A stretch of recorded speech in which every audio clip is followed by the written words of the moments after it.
Hello everyone. Now we're going to take a look at inverse Laplace transforms, and I wrote and more. There's kind of a special type of function at the end of this. But regarding inverse Laplace transforms, it's, as it suggests, the reverse essentially of finding a Laplace transform. So if we have that f of s is the Laplace transform of a function, f of t, then the function f of t is the inverse Laplace transform of uppercase f of s, and we write that f of t is equal to L with the superscript of -1, read as the inverse Laplace of f of s. And so we're going to be able to use a table, but you have to be a little bit careful. So what we'll say here is the inverse Laplace of 12 over s to the 6th. What we have to be careful of is when we look at the table, our focus is typically going to be on the denominator and the function of s that's involved, at least initially. And if we look for s to a power in the denominator, we see that there's basically two choices toward the bottom of the first pair of columns there. But now we're looking in the second column, okay, that corresponds, because this column corresponds to the function of t, this corresponds to the function of s, as they are labeled, right, f of t and f of s. So we're looking for a power of s in the denominator. And so we see an s squared here. That's kind of a special case for t.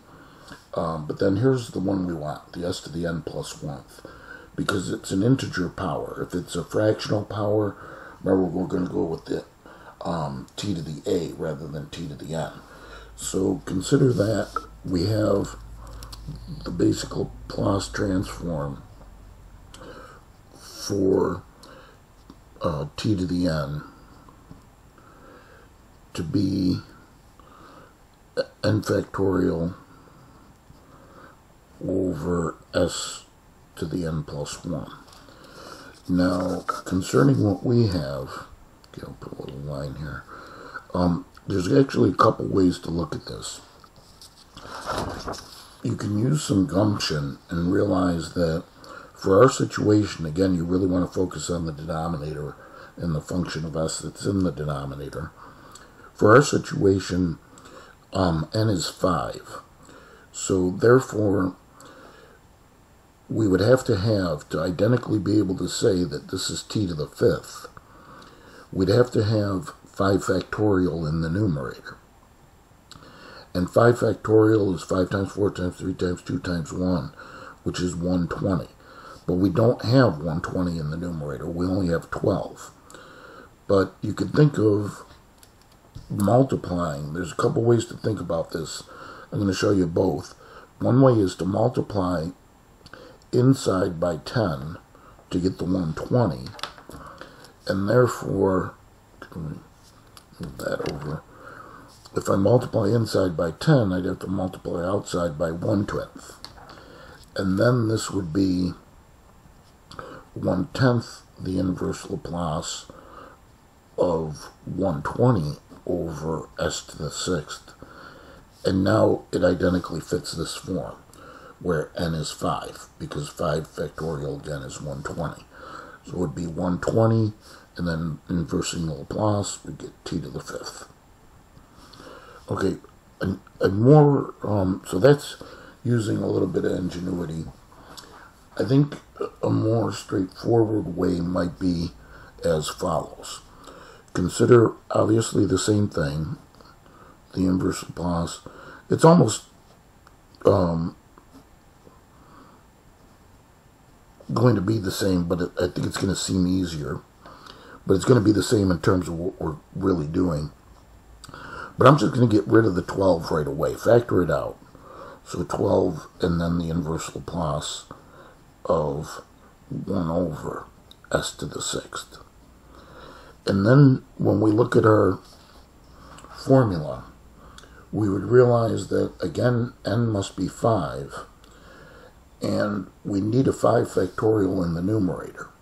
So therefore, to compensate, when we take the inverse Laplace, we're going to need 1 over 5 factorial, and then times t to the 5th. So it's really the same thing. I shoved a 5 factorial in, but I didn't really think about it as this way. I just thought about it as like the reciprocal. But I really did shove a 5 factorial in there and a 1 over 5 factorial out in front. But I thought about it more so as a reciprocal. And then that's 120, the 5 factorial that is. And then 12 over 120 reduces to the 1/10. Okay, so either way you want to go about it, but you have to be a little bit careful in making sure that the n factorial in the numerator is satisfied. But this method here, you got to think of the reciprocal concept, because watch this. For s to the 3 halves, I'm going to move over here, and I'm going to do it by the second method. So inverse Laplace of 1 over s to the 3 halves. Okay, first off, the Laplace of t to the a is gamma of n plus 1 over s to the n plus 1. So recall that formula. That is, when we're dealing with fractional powers with the 2 in the denominator, that's the formula we want. Oh, I'm sorry, it's a plus 1 and rather than n plus 1, because we're dealing with t to the a power.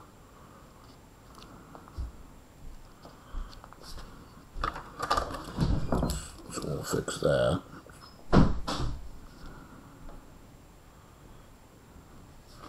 Okay, so now what I'm going to consider, well, first off, I'm going to calculate gamma of a plus 1. But it turns out that in this case, the value of a is just going to be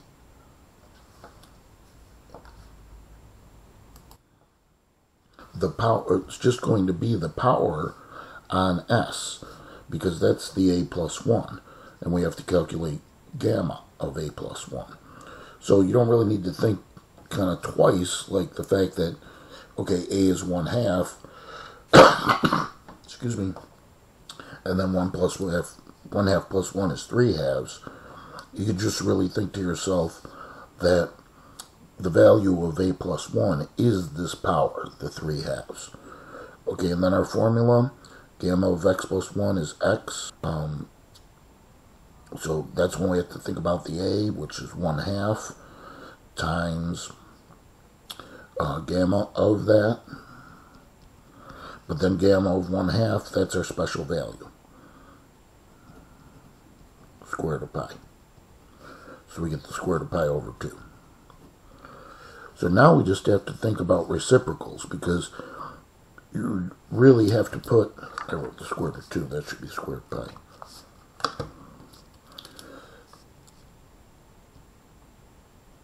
You could do it any way you like, but just think about the fact that you'd have to put the square root of pi. Am I going to get that right? Let's see. One more try. Square root of pi. There we go. You'd have to put the square root of pi over 2 in the numerator to satisfy this formula completely. But then you'd have to put the reciprocal of it out in front. So just think reciprocal right away. So this will be 2 over the square root of pi, and then transforming s to the a plus 1, now a is 1/2, would give t to the a, which is t to the 1/2. Okay, so whatever train of thought you want to use, hopefully that works for you. And moving on, 1 over s plus 5. So we want the inverse Laplace of 1 over s plus 5 think I gave myself way too much room because, okay, but we got to look at the table and we got to look for something that's of that form, s plus something or s minus something in the denominator. Again, you typically are going to focus your attention on the denominator. And so 1 over s plus 5, let's see, nothing here. There it is, s minus a. Okay, so e to the at. So the Laplace of e to the at is 1 over s minus a. Again, from the table, right? So that was the top one here. And that's one you might want to memorize. So this one's pretty easy. You just have to realize that a is negative 5. And so this will just transform back to e to the negative 5t. Okay, so that's all there is to that one. Definitely give myself more than enough room.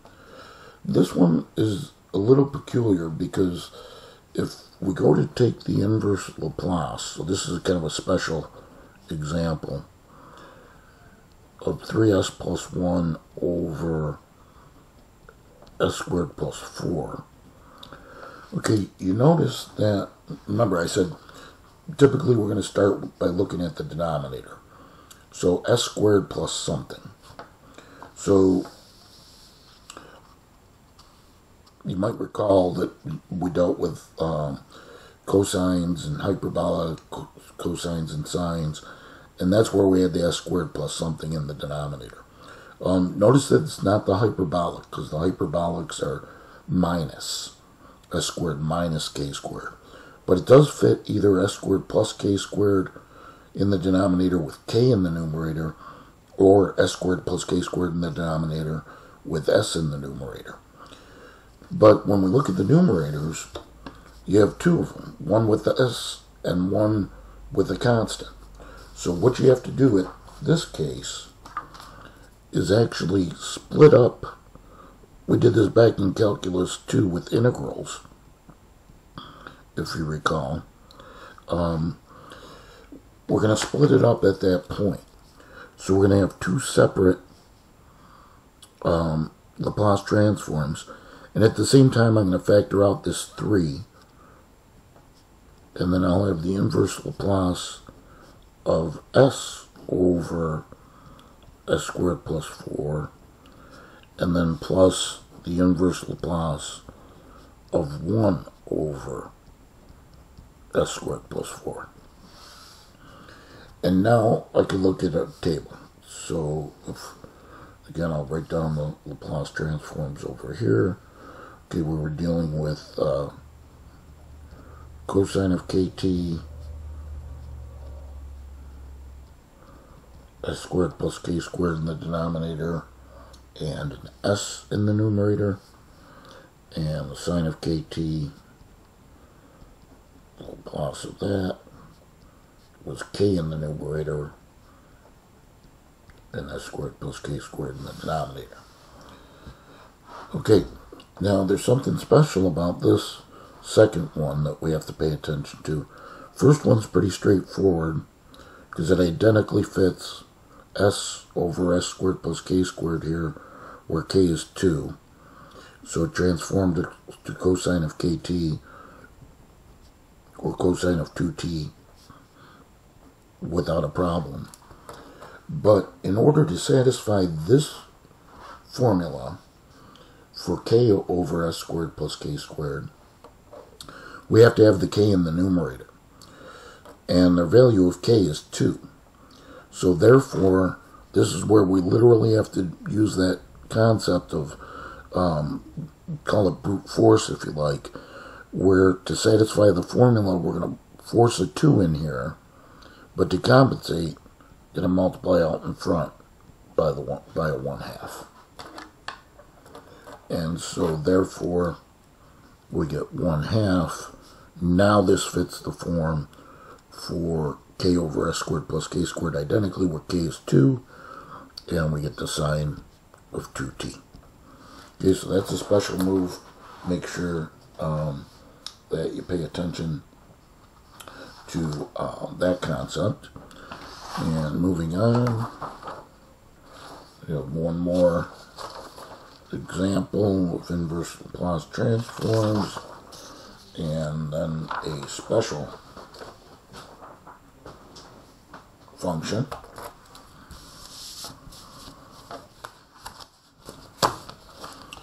Okay, but this inverse Laplace transform now has actually a couple tricks to it, because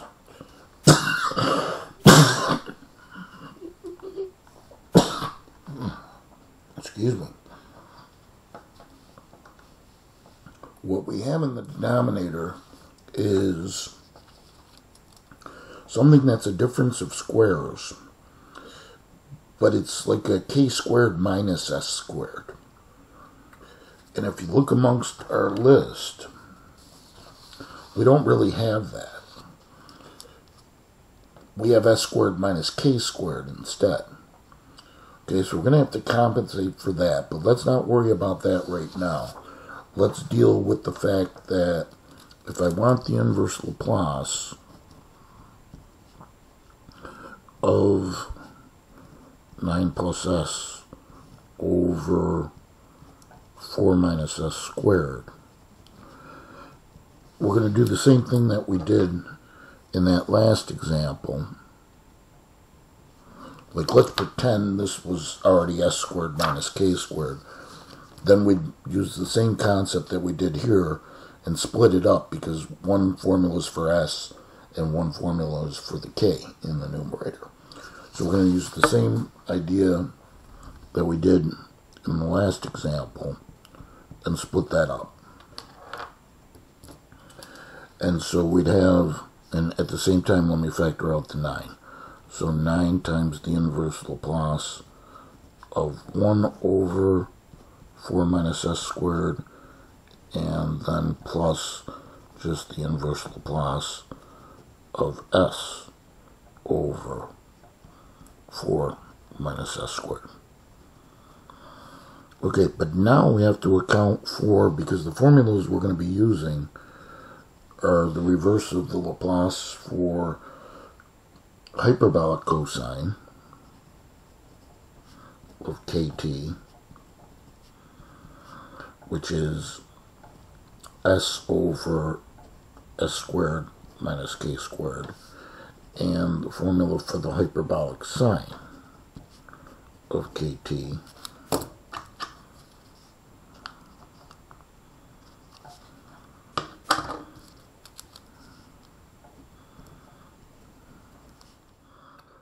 which is k over s squared minus k squared. And again, we're getting those, I flashed this table enough, but s for the hyperbolic cosine, k in the numerator for hyperbolic sine. Okay, so those are the formulas we're going to have to use, but we have to reverse this order. Instead of 4 minus s squared, we need s squared minus 4, and similarly here, we need s squared minus 4. Well, that's just a matter of multiplying by negative 1. So if we multiply by negative 1 over negative 1, and factor one of the negatives, the negative that's in the numerator, we get negative 9 times the inverse Laplace of 1 over, and then we could switch and write that as s squared minus 4. And similarly here, minus 1 times the inverse Laplace of s over s squared minus 4. Okay, and now they fit identically, the inverse Laplaces. Well, not identically for the first one, because here's the situation. We've got a constant k in the numerator, and the value of k is 2. So similar to that last example, you'd have to do the little brute force thing and multiply inside by 2.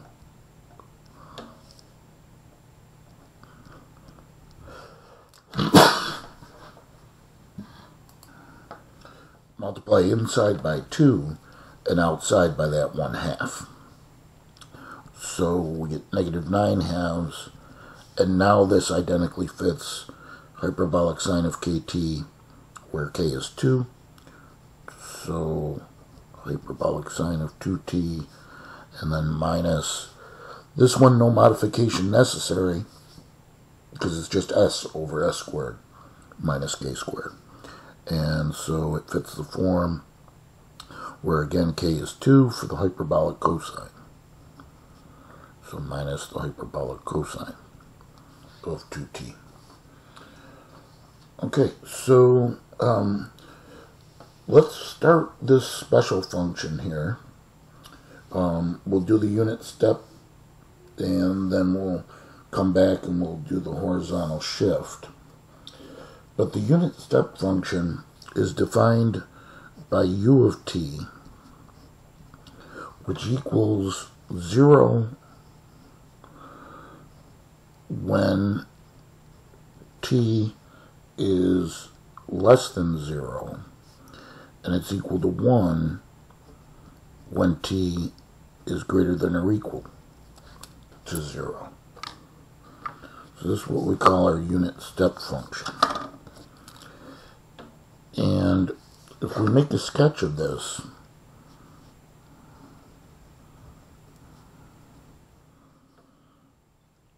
okay, this is going to be our horizontal axis now is the t-axis.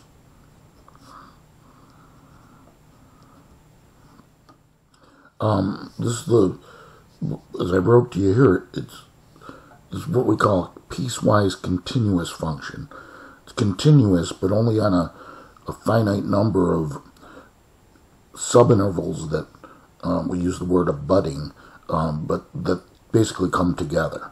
And they're little jumps, because basically what this is saying is less than 0, so strictly less than 0, there'd be an open circle at the origin. The function is 0. And greater than or equal to 0, so including 0, the function is 1. Okay, so you can see the little jump, right? And that's, so there's a jump at t equaling 0. Now, we're concerned about the Laplace transform of this. And we'll argue it this way. Since u of t is equal to 1 for t being greater than or equal to 0, we can use the Laplace transform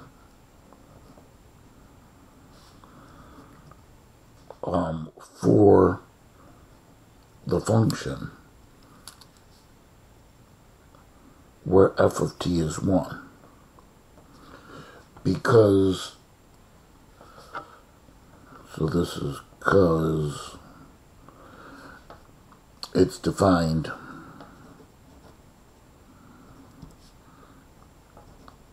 only for t being greater than or equal to 0. So with that argument, it follows, and if you look at the table, okay, they don't mention here about s being greater than or equal to 0,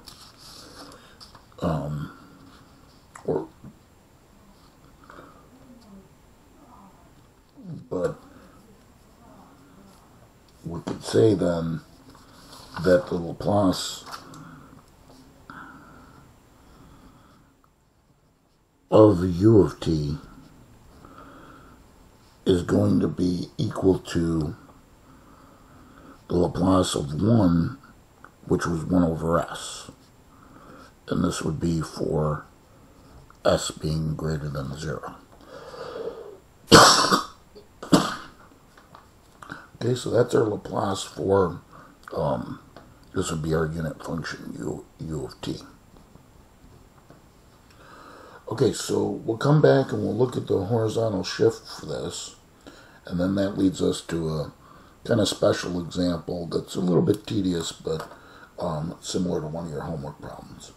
So we'll see you when you're ready.